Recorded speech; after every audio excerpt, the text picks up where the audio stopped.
दादू एहसास कफ़ालत प्रोग्राम सेंटरनि ते गैर क़ानूनी तौर 14,000 रुपया आयल क़िस्त मां 2,000 रुपया कटौती जो कंहिं बि नोटिस न वरितो। सहाफ़ी ऐं वकीलनि तरफ़ां पाण मुरादो दादू जी अदालत में पटीशन दाख़िल कराए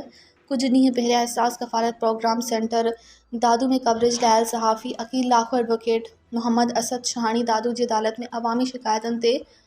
पाण फ़रियादी ते पटीशन दाख़िल कराई। अदालत पारां 17 तारीख़ ते नोटिस जारी कंदे ZM जावेद चांडियो दीदार खुसू ऐं ॿियनि एजेंट्स खे अदालत तलब कयो। वकीलनि पारां कुझु सेंटरनि ते दौरा कया ऐं संदसि औरतुनि जे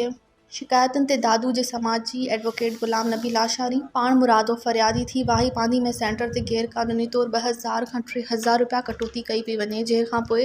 एडवोकेट